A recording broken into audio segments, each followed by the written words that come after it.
யாவரும் நலம் படம் யாரெல்லாம் பார்த்துருக்கீங்க? அந்த வீட்டில் நடந்த கொலை சம்பவம் அப்படியே டிவி சீரியலாக ஓடிட்டுருக்கும் அந்த வீட்டில். இப்படி ஒரு கோஸ்டிக்கலான ஒரு மூவியை எல்லாரும் பார்த்துருப்போம். ஆனால் பிரபல எழுத்தாளர் எழுதிய கதை 46 வருஷம் கழிச்சு உண்மையாகவே நடந்த சம்பவத்தை பற்றி யாராவது கேள்விப்பட்டிருக்கீங்களா? எங்கே எப்படி அப்படிங்கிறத பார்க்கலாம் வாங்க. 19ஆம் நூற்றாண்டுடைய மிகப்பெரிய பிரபல ஆங்கில எழுத்தாளர் தான் எட்கர் அலன் போ அப்படிங்கிற நபர். இவர் பலவிதமான புத்தகங்களை எழுதியிருக்காரு. முக்கியமான பல திருப்பங்களும் பரபரப்புகளும் நிறைந்த கதைகள் எழுதுறதுல இவர் வல்லவர். இவர் எழுதிய கதைகளை வச்சு பல சுவாரஸ்யமான படங்களே எடுக்கலாம். ஆனால் இவர் எழுதிய கதை ஒன்று பார்த்தீங்கன்னா உண்மையாகவே நடந்திருக்கு. சரியாக 1838ஆம் ஆண்டு எட்கர் அலன் போ அப்படிங்கிறவர் பார்த்தீங்கன்னா the narrative of Arthur Gordon Pym of Nantucket அப்படிங்கிற ஒரு புத்தகத்தை எழுதியிருக்காரு. இந்த புத்தகம் கிராம்பஸ் அப்படிங்கிற ஒரு கப்பல் நடுக்கடலில் சிக்குது, அதாவது விபத்தில் சிக்குது. அதிலிருந்து தப்பிய 4 பேர் ஒரு மிதக்கக்கூடிய படகுல ஏறி அங்கே உட்காந்து தங்களுடைய உயிரை காப்பாற்றிக்கிறாங்க. அவங்க கிட்ட உயிரை தவிர வேற ஒன்றுமே இல்லாத நிலைமை. அப்போ சாப்பிட்றதுக்கும் உணவு இல்லை, தண்ணீர் இல்லை, குடிக்கிறதுக்குன்னு எதுவுமே இல்லை. சுற்றிலையும் தண்ணீர் இருந்தும் கூட அதை அவங்களால குடிக்க முடியாத நிலைமை.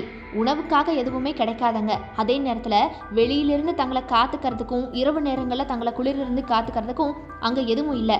இப்படிப்பட்ட சூழ்நிலையில் அவங்க சிக்கிக்கிறாங்க அந்த இடத்துல. இப்படித்தான் அந்த புத்தகத்தில் சொல்லப்படுது. ஒரு கட்டத்தில் அவங்கள யாருமே காப்பாற்ற வராத நிலைமையில அவங்க உணவுக்காக ஏங்கி தவிக்கிறாங்க.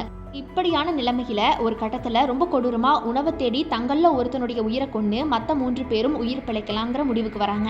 அதுக்கப்புறமா மற்றவங்க உணவிற்காக ஒருத்தனை சாகடிக்கிறாங்க. கதைப்படி அவன் பேரு ரிச்சர்ட் பார்கர். அந்த முதல்ல செத்து போனால அவன் பேரு. அதுக்கப்புறமா அந்த 3 பேரில் ஒருத்தர் இறந்து போக மற்ற 2 பேர் மட்டும் உயிரோடு இருக்காங்க. இப்போ அந்த 2 பேரும் அப்போ உயிருக்கு போராடிக்கிட்டு இருக்கக்கூடிய சூழ்நிலைமையில் மீட்கப்படுறாங்க. இந்த புத்தகம் 1838 வெளியாகி மிகப்பெரிய அளவில் பெயர் வாங்கிச்சு, ஃபேமஸ் ஆச்சு. ஸோ இந்த புத்தகத்தில் அடுத்தடுத்து விறுவிறுப்புக்காக என்னென்ன நடக்குங்கிறதுக்காகவே பார்த்தீங்கன்னா ஆர்வத்தை தூண்டும் வகையில் இருக்குதுங்கிறதுக்காகவே பல மக்கள் ரொம்ப அதிகமாக வாங்கி படித்தாங்க. இந்த புத்தகம் அதுக்கு தான் ரொம்ப ஃபேமாச்சு. இந்த நிலைமையில் 1884ஆம் ஆண்டு இங்கிலாந்துலேருந்து மிக்னோட்டே அப்படிங்கிற ஒரு பாய்மர கப்பல் ஆஸ்திரேலியாவுடைய சிட்னியை நோக்கி புறப்படுது. இந்த கப்பல் உலகம் முழுக்க சுற்றி வர திட்டமிட்டு தன்னுடைய பயணத்தை துவக்குது. இந்த நிலைமையில தான் தங்களுடைய பயணத்தை தொடர்ந்து கொண்டிருக்கும் போது ஒரு நாள் மோசமான வானிலையில் இந்த கப்பல் சிக்கிக்குது. புயல் காற்று சூறாவளியாக வீச கப்பல் அப்படியே நிலை தடுமாறி போகுது. கப்பலில் உள்ளவர்கள் எப்படியாவது கப்பலை காப்பாத்திரணும்னு சொல்லி பலவிதமான போராட்டங்களை மேற்கொள்றாங்க. காற்று அடிக்கக்கூடிய திசையை நோக்கியே கப்பலை பயணிக்க விடுறாங்க அப்படியே. ஆனால் சூறாவளி காற்று அப்படிங்கிறதுனால எதையுமே கட்டுப்படுத்த முடியல. கப்பலுடைய ஒவ்வொரு பாகமாக உடைய ஆரம்பிக்குது. அப்புறம் ஒரு வழியாக கப்பல் மூழ்கவே ஆரம்பிக்குது. இனி கப்பலை காப்பாற்றுவது அப்படிங்கிறது முடியாத காரியம் அப்படிங்கிற நிலைமை ஏற்படுது. இதனால கப்பலில் பயணித்தவர்கள் எல்லாருமே தங்களுடைய உயிரை காப்பாற்றிக்கணுங்கிறதுக்காக ஒரு வழியை தேடுறாங்க. கப்பலில் போனவங்க பல பேர் பயத்திலேயே ஆபத்து அறியாமல் கடலில் குதிச்சிடுறாங்க. மற்ற சில பேரோ படகுகளை எடுக்க போட்டி போட்டுக்கிறாங்க. அதாவது கிட்டத்தட்ட இந்த டைட்டானிக் படத்தில் கப்பல் உடையக்கூடிய காட்சி படமாக்கப்பட்டிருக்கும்ல, இப்படியான ஒரு காட்சி தான் அங்கே உண்மையாகவே நிகழ்ந்திருக்கு. அப்போ சரியா கப்பலில் பயணித்த ஒரு 3 நபர்கள் ஒரு படகுல ஏறி தப்பிக்க முயற்சி செய்கிறாங்க. மற்றவர்கள் அவங்களுக்கு கிடைச்ச மரக்கட்டை சின்ன சின்ன படகுன்னு சொல்லிட்டு தங்களுடைய உயிரை காப்பாற்றிக்கிறதுக்கு முடிவு செய்கிறாங்க.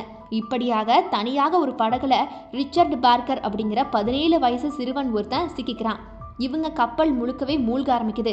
மரக்கட்டை மற்றும் படகுல சிக்கியவங்கன்னு சொல்லி எல்லாருமே உதவிக்காக மற்றவர்களை நோக்கி காத்திருக்க துவங்குறாங்க. நேரம் போய்கிட்டே இருந்திருக்கு. யாருமே உதவிக்கு வருவதாக தெரியல.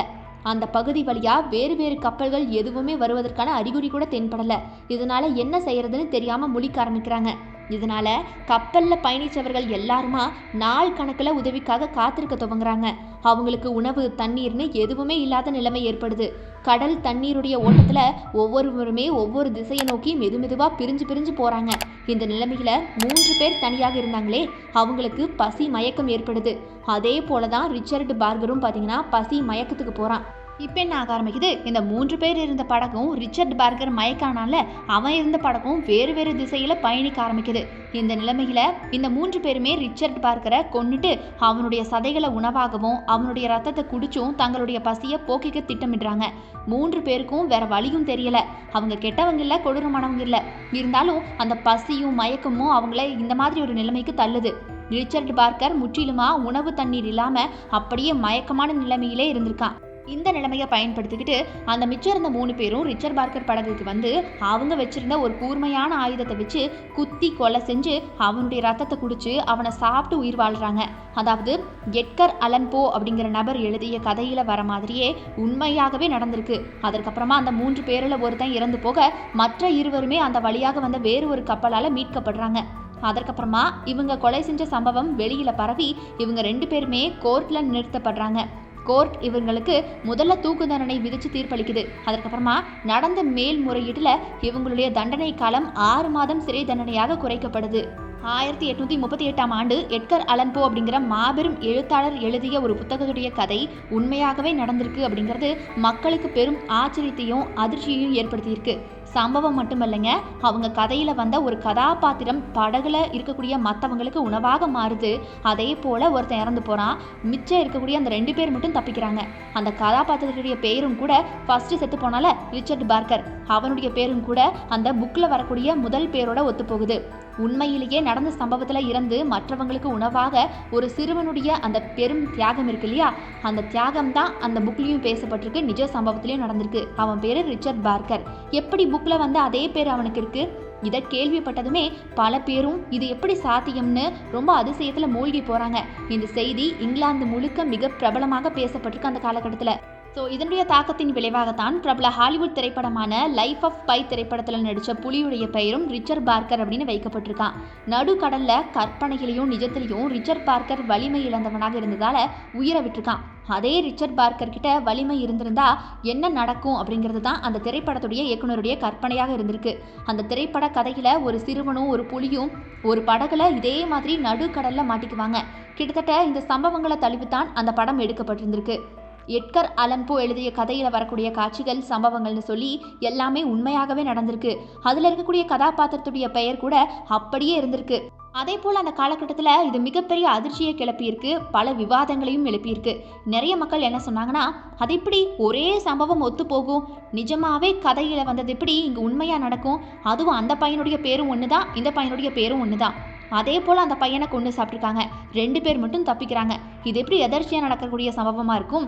இல்லை எட்கருக்கு நடக்க போகக்கூடிய சம்பவம் ஃப்யூச்சரை கணிக்கக்கூடிய சக்தி ஏதோ இருக்குன்னு மக்கள் அப்போது அதிகமாக பேசிக்க ஆரம்பித்தாங்க. இது ரூமர்ஸாக மட்டும் பரவலைங்க, பெரிய பெரிய அரசியல்வாதிகள் கூட ஆமாமா எட்கருக்கு அந்த மாதிரி சக்தி இருக்குன்னு எட்கருடைய புத்தகங்களை தேடி தேடி படிக்க ஆரம்பித்தாங்க. இது அந்த காலகட்டத்தில் ரொம்ப ரொம்ப ஃபேமஸ் ஆச்சு, விவாத பொருளாச்சு. எட்கர் ஒரு வேளை டைம் ட்ராவல் பண்ணினாரோ அப்படிங்கிற மாதிரியான கட்டுக்கதைகள் கூட நிறைய உலா வந்துச்சு. அதே போல் எட்கருடைய புத்தகங்களை வச்சு நிறைய படங்கள் அப்பப்போது வந்துச்சு அப்படின்னு சொல்லப்பட்டாலும் கூட நிறைய பேர், அதாவது நிறைய இயக்குனர்கள் ஒத்துக்கலை, அதாவது இவருடைய புக்கை வச்சு தான் நாங்கள் எடுத்தோம் அப்படின்னு. ஆனால் நான் சொன்ன மாதிரி லைஃப் ஆஃப் பை இயக்குனர் ஒத்துக்கிட்டாரு, ஆமாம்மா நான் இந்த மாதிரி இவருடைய புத்தகத்தின் மூலமாகத்தான், இதனுடைய தாக்கத்தின் மூலமாகத்தான் இப்படி ஒரு கதை எடுத்தேன் அப்படிங்கிற மாதிரி. ஆனால் பிற யாருமே ஒத்துக்கலை, அவங்க யாரும் வெளியிடப்படலை இப்படி ஒரு கருத்துக்களை. இப்படி ஒரு சம்பவம் இப்படி ஒரு ஆண்டுகளுக்கு முன்னாடி நடந்தது அப்படிங்கிறது விடை தீராத மர்மமாகத்தான் இப்போ வரைக்கும் இருந்து வருது. ஸோ மக்களே, யாரெல்லாம் இந்த மாதிரியான சம்பவத்தை தழுவி படங்கள் பார்த்துருக்கீங்க இதற்கு முன்னாடி அப்படிங்கிறத மறக்காமல் கமெண்ட் பாக்ஸில் கமெண்ட் பண்ணிடுங்க.